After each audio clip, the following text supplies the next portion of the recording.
My story begins with a phone call. In screenwriting terms, we might think of it as the disturbance, and it certainly disturbed me. It's 6:30 a.m. I know immediately that it's my US agent, Jerry Kalasian, a 6'6" Armenian-American attack dog with a heart of gold who would walk over glass for his clients.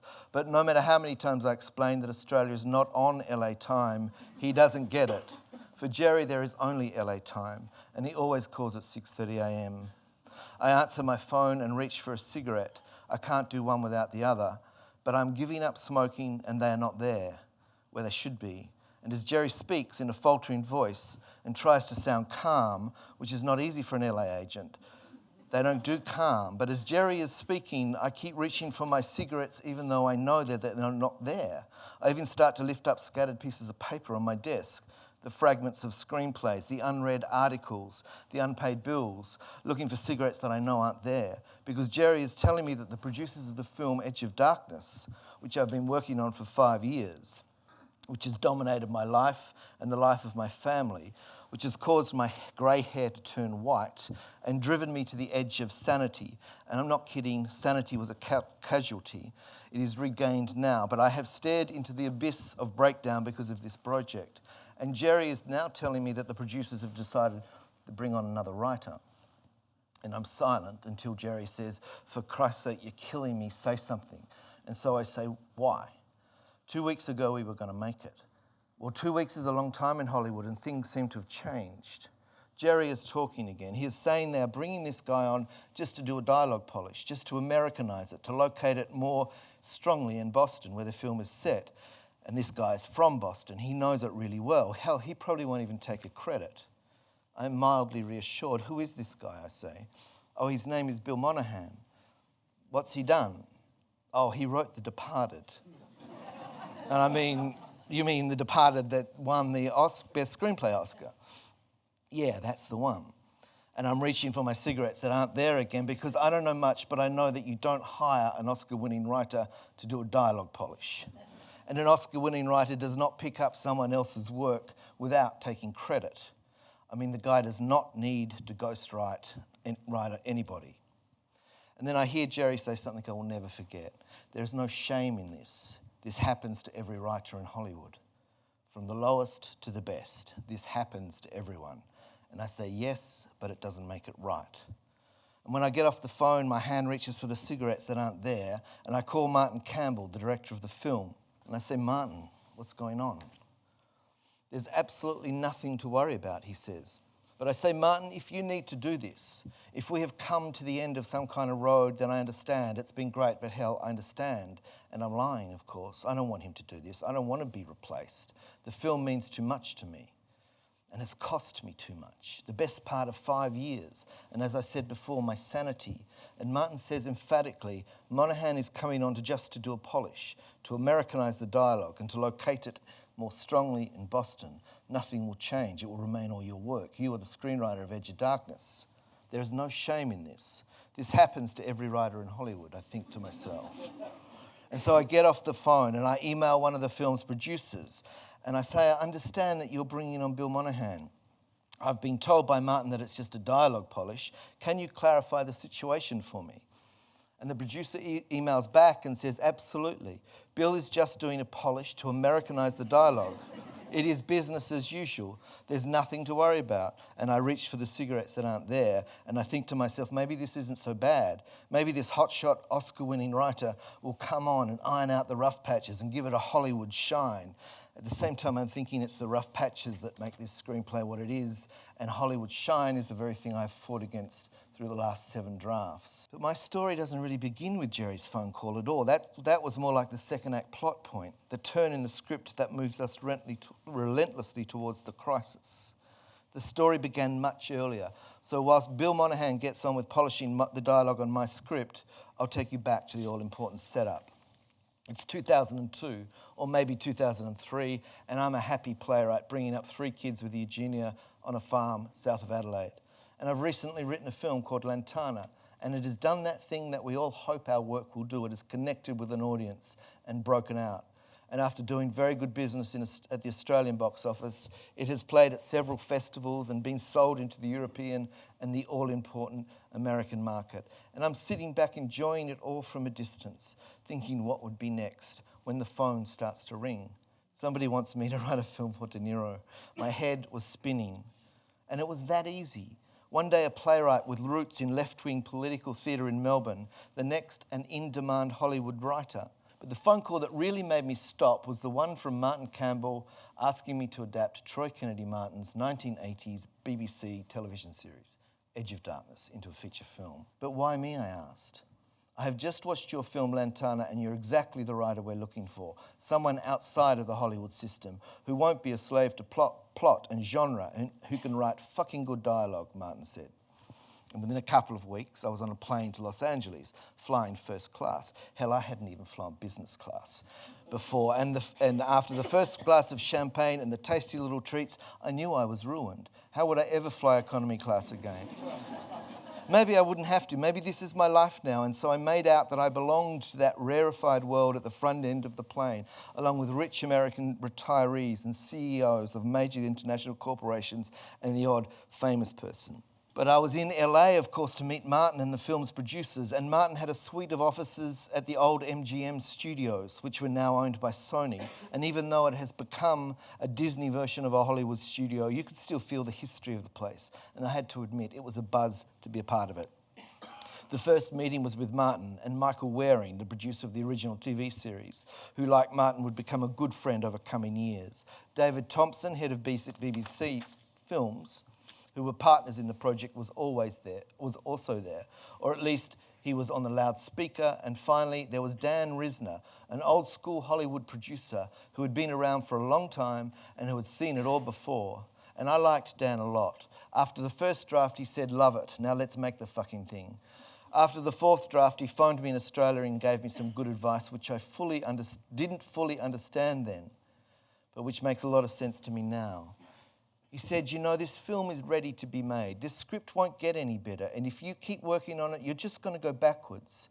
His theory is that too many drafts kill a film, and you just go round in circles, changing things just because you can, and you end up close to where you started.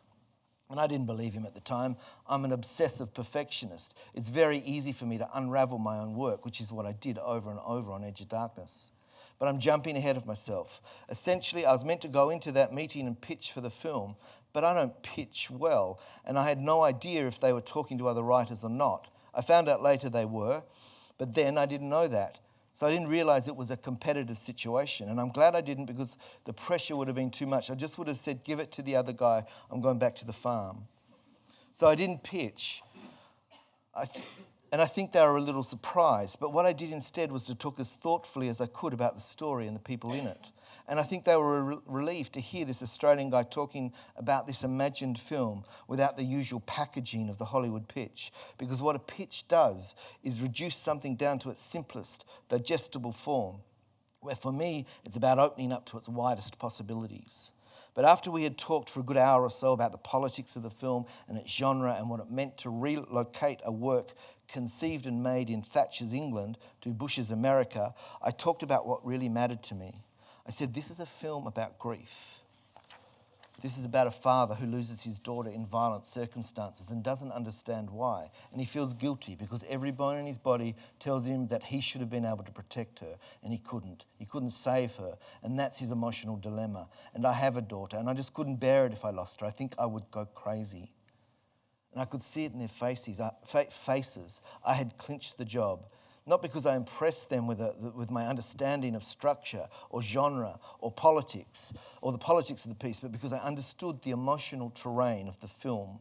I understood the emotional experience that would be given to the audience. And that's what they wanted, that emotional understanding.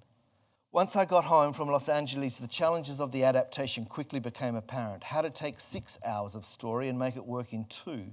Not only was a shift in time required from Thatcher's England to Bush's America, but a radical shift in culture was required. The British tongue-in-cheek irony of Troy's work was not going to play well in America. Being an ex-spy, Troy had knowledge about how clandestine government operations worked. I had no idea, and I had to find out quickly. Suffice to say that the research on this was fascinating, and the plot as it developed revolved around the collusion between private industry and hawkish sectors of the Bush regime to develop a new and secret nuclear weapon and to create the political circumstances in which they would be justified to use it.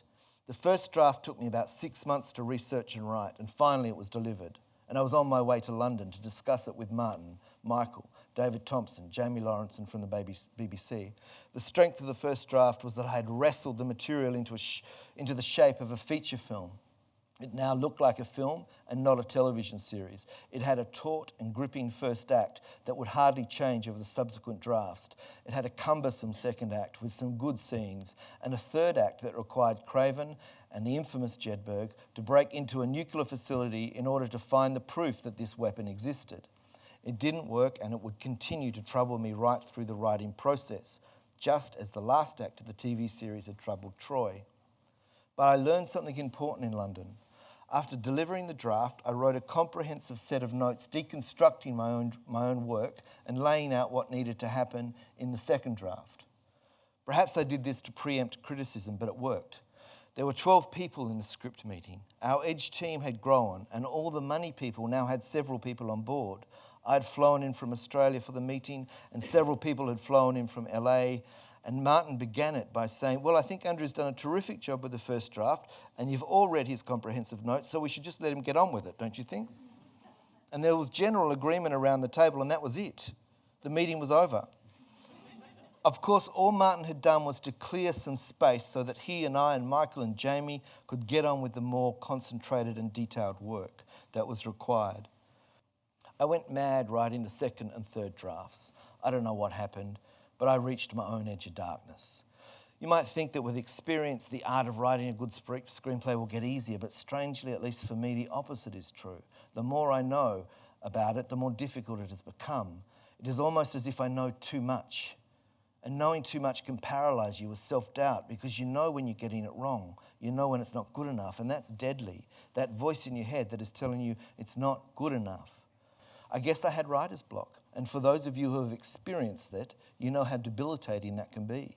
Martin was in Prague making Casino Royale, so Michael Waring came out to Australia to talk me through it, and we drank a lot of red wine, and I made him help me pick our olive crop, and then he went back to England, and I continued writing the first 30 pages again and again and again. And then something shifted, or rather lifted, and I think it had something to do with my children. The older ones were becoming adolescents, and they needed a father in the house, not a neurotic writer. And my youngest kid, I don't know what it was, but he just loved and loved me. Like he could sense I was in danger, and so he just kissed and hugged me out of depression. He used to walk at my side, and he needed to have a part of his body touching mine all the time. I thought it was because he needed reassuring. Now I think it's because he, at 7 or 8, intuitively understood that I was the one that needed to be reassured. And he made me laugh. He cracked me up time and time again with the laugh. And with the laughter, the depression and the writer's block started to lift. But it was also about money. Things were lean on the home front, and the only way I knew how to earn a buck was to write. And so I pulled my finger out and I wrote. And suddenly the fourth draft was done and delivered. And then Martin was on the phone. About fucking time, darling. He occasionally called me darling. And it's brilliant, he said. Suddenly a new producer was on the scene, none other than the Oscar-winning producer Graham King. And I'm back in first class flying to LA. Now, Graham King is a little scary. He's a great big guy from the East End of London with big hands that could crush you, maybe, if he wanted to. But he loves the scripting, he knows how to make a movie in Hollywood, and the word is that Mel Gibson has read it and is interested in playing Craven. And so Graham puts the hard word on me. You've got Mel Gibson wanting to do this film, so how quickly can you do the next pass? And I say, how quickly do you want it? And he says, yesterday. And it's back on the plane. And I do the Mel pass, and I wait, and I wait, and I wait. And then a call comes from Martin, get on the next plane, Mel wants to meet. So I'm back on the plane to LA, but I'm in business class. And oh God, it's the beginning of the end. They have downgraded me. But the next day, I'm in a meeting with Mel Gibson and Mark Gooder from Icon with Martin and Graham and lots of other people, and they're keen. But Mel thinks the stakes need to be raised. And my heart cracks a little because I know where this is going. And When we workshop that idea a little more, we drop the Iran idea and we drop the whole nuclear backdrop and we come up with a plot that has clandestine elements within the US government plotting an act of terrorism on US soil with the intention of framing terrorist elements abroad and therefore justifying Bush's absurd war on terror and subsequent US foreign policy. The only problem is that Martin and I don't believe such a thing is credible or true, and Mel does. He's convinced of it. And on the surface, it seems like a good Hollywood plot, but that's exactly what it is, a Hollywood plot. And that was exactly the kind of thing I'd been trying to avoid. I'd always fought for the film to be about something that was happening in order for it to be politically relevant. It seemed that truth would be the casualty. And when Martin and I had time to reflect on this, to his credit, he backed away from this idea, but we had to come up with a scenario that was true, but also addressed Mel's and Graham's concerns of the stakes needing to be raised. In other words, my low-burn style wasn't going to cut it. And the pressure was now on. We worked for 2 days and nights and then presented the new idea to Graham and his fellow producers. They seemed to back it. They seemed to like it. And then Graham reminded me that the US writers' strike was due to start in 3 weeks. If the film was going to go, then we would need a script before that. I said I could do it, but secretly I shuddered. I didn't tell Graham this, though. I just said I could do it. And then something odd happened. Martin asked me to leave the room so that he could have a chat with Graham. And he had never asked me to leave a meeting before, and I knew it was over. I felt it in my bones. Somewhere along the way, they had decided that I wasn't up to it, and they were in there discussing contingency plans. And I stood outside the building and rolled a cigarette and thought, they're not taking this away from me. I got 3 weeks before the strike starts. I can do this. And I did. I wrote like a demon. I was the full catastrophe, the cliched writer, writing day and night, living on cigarettes and coffee, growling at the kids. And I could do that when I was 20, but it was taking its toll now. But I just kept reminding myself that this was a story about a man who loses his daughter and has to know why. And if he doesn't find out, he will lose his mind. This was about a man going mad. And I was going mad at the time, so really I knew something about it. And I finish it 2 days before the strike and send it.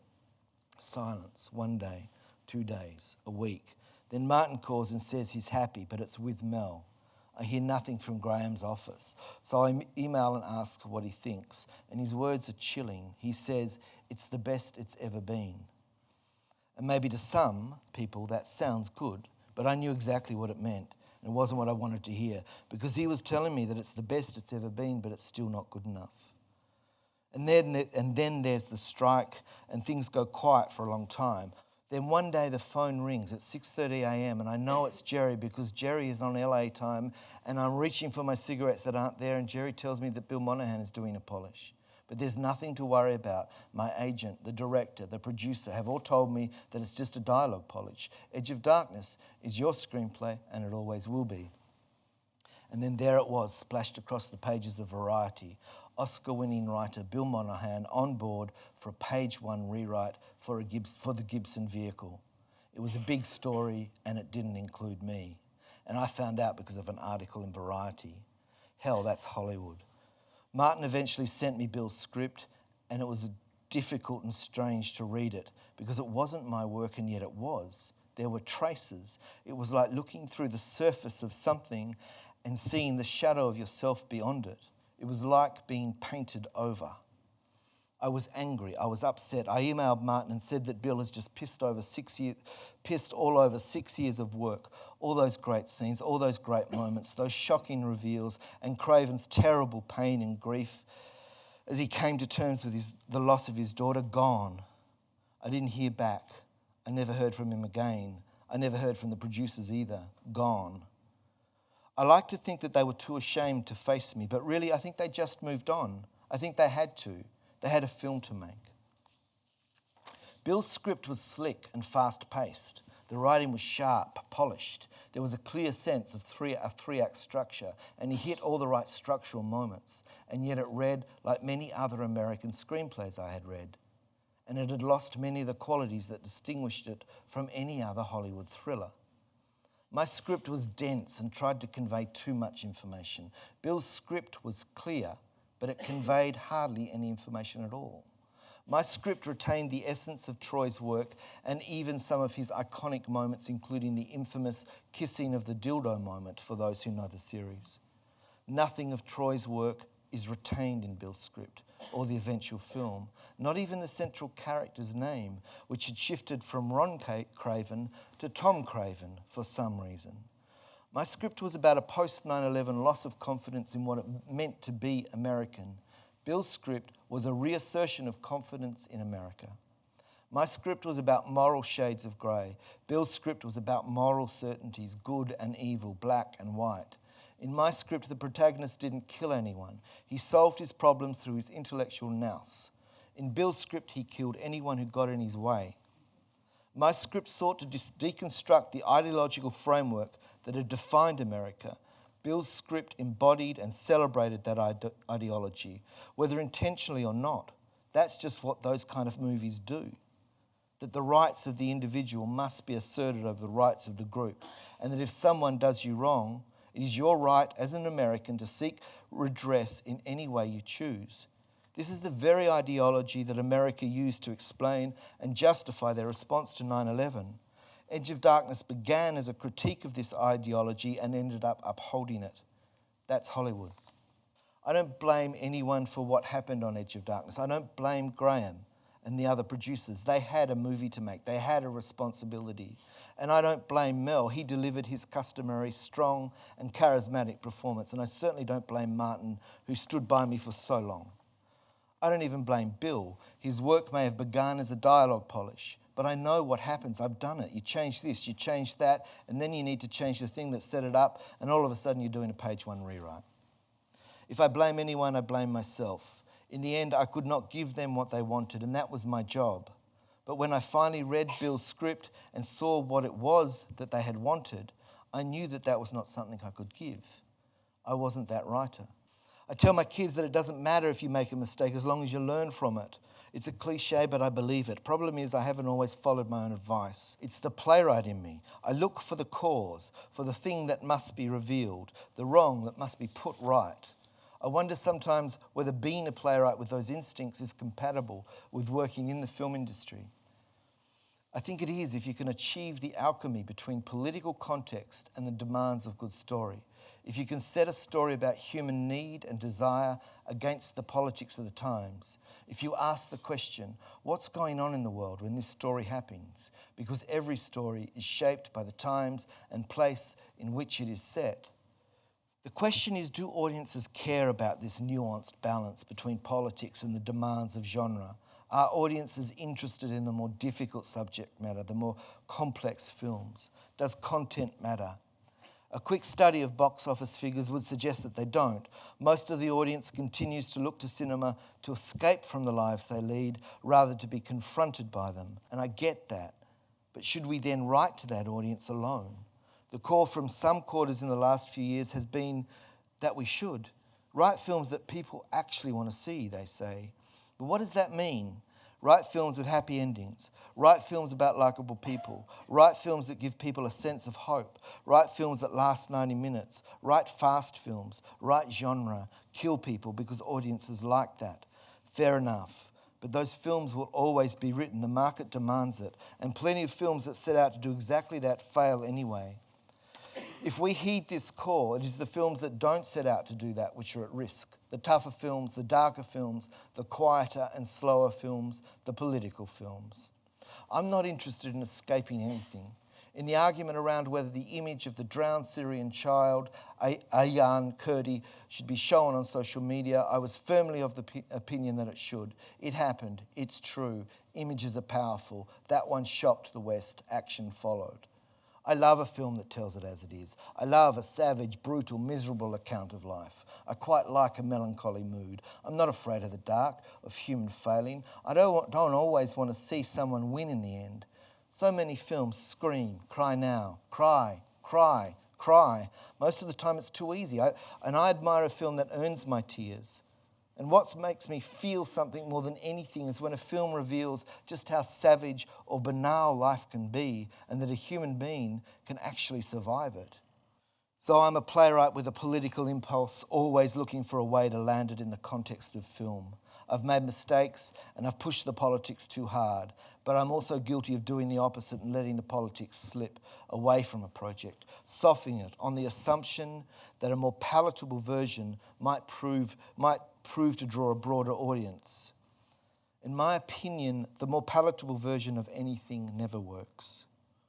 As a screenwriter, I pride myself on being able to work collaboratively towards realizing the vision for a film. I'm often asked, what is the secret to a successful collaboration? It's really simple. There are 2 points. The first is to say yes to other people's ideas. The good ideas will last and the bad ones will fall by the wayside, naturally. But if you say no at the beginning, the idea is never tested and you will never know if it would have flown. And in the meantime, you have silenced your collaborator. The second secret to a successful collaboration is not to seek to control the outcome. This one is a little more complex, a little more difficult. It requires trust and confidence in the people you're working with, and above all, the capacity to put your ego aside. This sits at odds with the idea that a film is the result of the sole vision of a director. Is it possible that in cinema we genuflect to the idea of the director as sole auteur too readily, and therefore that the director, feeling that the vision is theirs to carry alone, often fails to deliver it? The alternative is to argue for the potential of a collective vision, a radical approach, perhaps until you realize that most television drama is actually the result of a shared vision arising from the collective work of a creative team. And it's worth pointing out that much of the most interesting, the most compelling, the most groundbreaking storytelling for the past decade or so has been taking place on the small screen. I wonder if it's time for cinema to recapture that ground. It's always regarded itself as the superior form, but it's time to take a lesson from the way television drama is created. At the end of the shoot on Lantana, Ray Lawrence, the director, printed up a T-shirt for everyone involved in the film. On the front it said Lantana, and on the back it said a film by, and then it listed the names of everybody who had anything to do with the film, from the director himself to the names of the catering crew, in alphabetical order. Fortunately, I was quite near the top. It's a symbolic gesture, but one that reflected the spirit in which the film was made. Ray also chose not to have a possessory credit, such as a Ray Lawrence film, at the front of the picture, opting instead for a simple directed by in the end credits. Another indication, I think, of the spirit in which the film was made. As the writer of Lantana, Ray and Jan Chapman, the film's producer, made 3 important gestures towards me. The first was to hold a reading of the screenplay with the cast for the crew and for everybody who'd financed the film. It's not always possible, but it served to share the story with everybody who was about to make it, and therefore to give them a sense of ownership and investment in it. And it was a mark of respect to the screenplay and to its writer. It said, this document matters. The second was to ask me to be on a set as much as possible, so that the person who knew the mechanics of the story best, its writer, could provide the solutions to new problems as they arose in the shoot. The third was to welcome me into the edit room, not just welcome me, but to recognize that my insights were of value. So often a screenwriter is only invited into the edit room towards the end of the process, but unless you've seen the steps made to arrive at the point you're at, it's very difficult to deconstruct what's there in order to offer meaningful and effective feedback. You are reduced to simply endorsing what you see, encouraging what's going on. You know it's a process, it's just that you're not a part of it. I hold Lantana up as a model for successful collaboration in film, and I believe that the film's success reflected the way it was made. Those of us who write for the screen are familiar with the argument that the screenplay is a blueprint, the architectural plan for the film. It has no artistic value or point beyond that. Some of us might actually agree with it. I think it is that, but it's not only that. Architectural plans are more than a set of instructions. They contain a vision, so does a screenplay. The screenplay, whether written for the big or small screen, must capture the imagination and inspire the director and the other artists, particularly the actors. It must enable them to do their best work by engaging their intellect and their instincts. It must win the confidence of those who will finance it by being clear in its intent and sharp in its execution. It must carry the possibility of the film and evoke the experience that will be offered for its audience.